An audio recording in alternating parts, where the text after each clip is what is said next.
免揉面，免烤箱，超简单的油饼做法，比油条还好吃。300克面粉里加入3克酵母、3克盐、1克小苏打、3克泡打粉，混合均匀。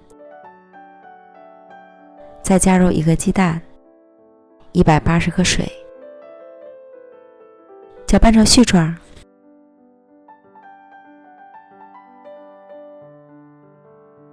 再加入20克油，顺着一个方向多搅拌一会儿。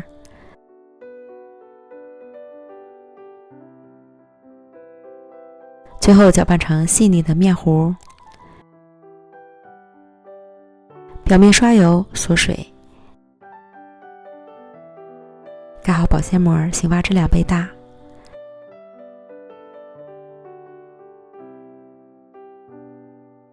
发酵好的面团内部呈拉丝的蜂窝状，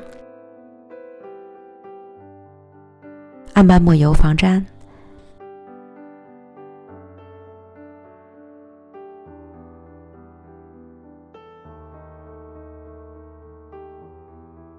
将面团整理成长条，均分成6个面剂，再把每个面剂收拢成光滑的面团。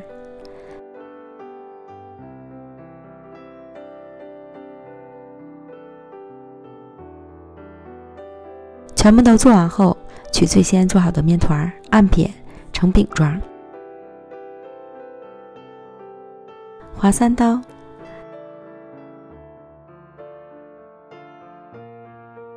提起生坯，油温烧至6成热，下入锅中。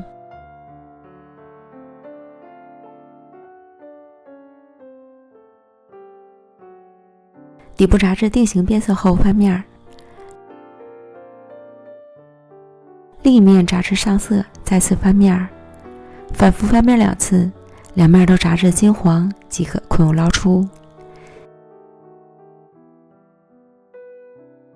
香喷喷的原味油饼就做好了，表面一层小酥皮儿，内里蓬松暄软又筋道，还个个空心儿，吃起来咸香味美，原汁原味，不油不腻，比油条好吃多了。喜欢的朋友就赶快试试吧。